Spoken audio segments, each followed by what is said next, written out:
Have you ever wondered what it's like?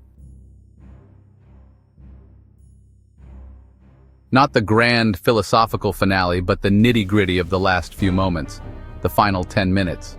Most of us picture a dramatic movie scene, a sudden gasp, a single tear, then credits roll. But biology is rarely so theatrical. It's a process, a meticulously ordered, albeit sometimes messy, shutdown sequence. The human body begins to dismantle itself piece by piece.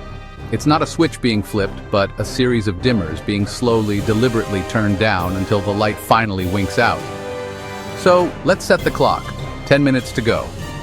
This isn't about the cause of death, the gunshot, the heart attack, the long illness. This is about the universal experience of the body letting go. In these final moments, the body is not fighting a losing battle. It is executing a final complex protocol, a retreat, not a rout. What would you do with that 10-minute warning? The process of dying rarely begins with a sudden system-wide failure. Instead, it's a cascade, a domino effect that starts at the periphery and moves inward. Imagine the body as a sprawling city. The first sign of trouble isn't at City Hall, it's in the suburbs. The power grid begins to fail at the farthest reaches of the network. Circulation starts to falter. Blood, the vital courier of oxygen and nutrients, retreats from the extremities. It's a triage of the most primal kind. This retreat of blood is why the hands and feet of a person nearing death often feel cold to the touch. The skin begins to take on a mottled, purplish appearance. Mottling. This is the physical evidence of the circulatory system shutting down its non-essential routes. The body is essentially saying, "Sorry, fingers and toes, you're on your own." We need all available power for the brain and heart.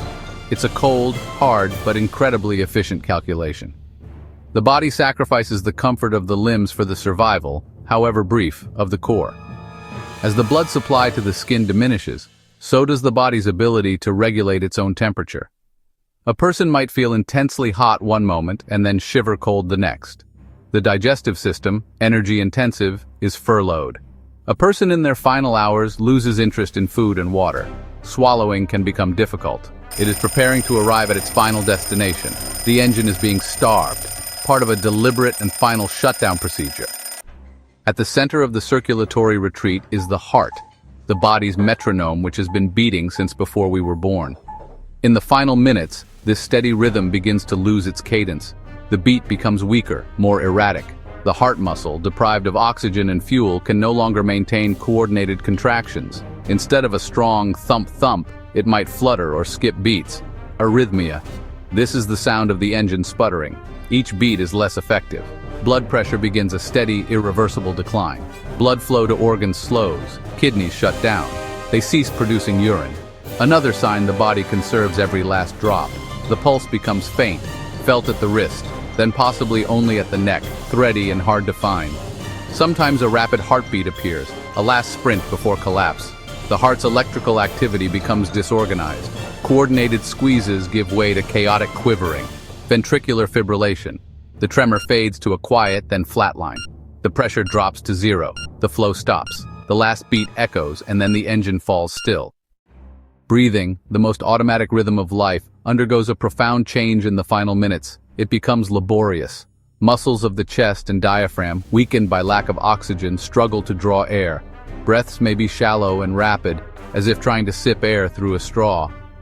This desperate attempt compensates for decreasing oxygen, hypoxia. The command center screams for more air, but the machinery can barely respond. Breathing becomes punctuated by long pauses, 10, 20, even 30 seconds. Cheney-Stokes respiration. Observers may hear the death rattle. It is not pain, it's air moving through pooled bronchial secretions, a mechanical gurgle. Final breaths are gentle sighs, puffs like fading embers. Then the chest becomes still. Terminal apnea, the final cessation of breathing. The exchange of gases ends. The room becomes an indifferent medium around a silent form. The body's connection to the atmosphere, the source of its fire, has been severed. The air is no longer a source of life. While the heart and lungs wind down, the brain can do something extraordinary. It's not simply fading to black. In the moments surrounding cessation of blood flow, the brain can enter a state of heightened, chaotic electrical activity, like neurological fireworks. This surge, sometimes called terminal lucidity or a wave of death, may underlie vivid end-of-life experiences. Neurons in the visual cortex could produce brilliant lights or tunnels of light. Activity in the temporal lobes and hippocampus could trigger floods of life memories, a chaotic life review. Subjective time may stretch. The brain throws everything it has onto the screen. Time becomes distorted, perception altered. The internal world becomes vast, a final vivid dreamscape built from memories, emotions, and sensory inputs. Once the heart stops and the last electrical wave passes, brain function ceases within minutes. The neurons, starved of oxygen and glucose, go quiet. The grand symphony of neurons falls into a final silence. The mind, the self, the person dissolves back into chemistry. The fire in the brain goes out.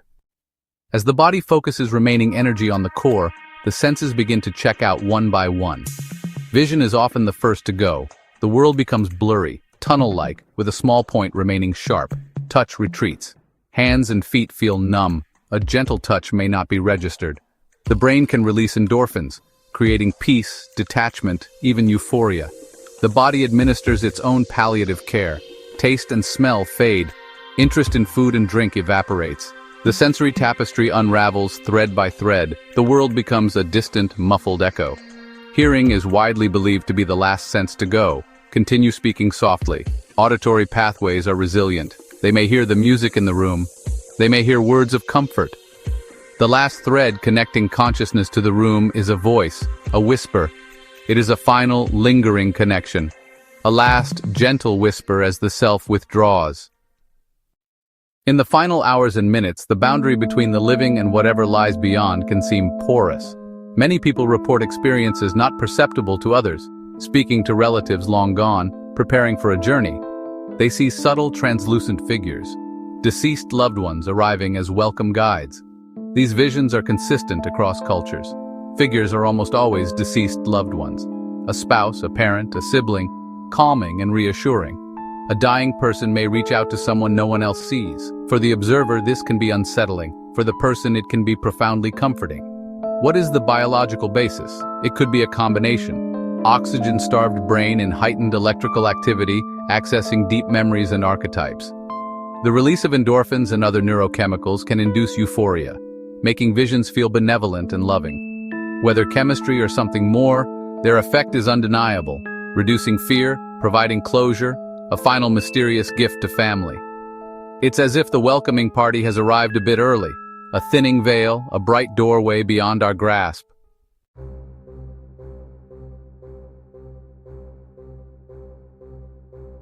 Once the heart has stopped and the last breath has been taken, a series of predictable, purely physical changes begin. The body, no longer generating heat, starts to cool. Algor mortis. It equilibrates with ambient room temperature. Within hours, rigor mortis occurs, temporary stiffening of muscles because ATP runs out and muscles lock into contraction. Blood settles in the lowest parts of the body. Liver mortis, causing purplish discoloration where gravity pulls it. The trillions of gut bacteria once held in check by immunity begin breaking down tissues. Decomposition, the start of recycling. It is nature's recycling, carbon, nitrogen, water, ready to be taken up by new life. The final stillness is not an end but a transformation, a quiet return to the earth. The last 10 minutes before death reveal a process, not chaotic failure but an orderly, strategic retreat. The physical signs, cooling skin, changing breath, slowing heart, are outward manifestations, deeply personal and utterly universal. There is comfort. The body knows what it is doing. For minutes, the brain can be hyper-aware, creating vivid internal experiences while the body's link to the outside dissolves. Understand the cascade, the circulatory retreat, the brain's electrical surge, the gentle cessation of breath. Ultimately, the shocking truth is how ordinary it is. Methodical, predictable, elegant. The body's last act is a quiet performance. It leaves echoes, memories of loved ones and the matter returning to earth. The ultimate letting go. The last exhalation merging back into the air. If this video helped you understand a little more, breathe, hold a hand, and be present.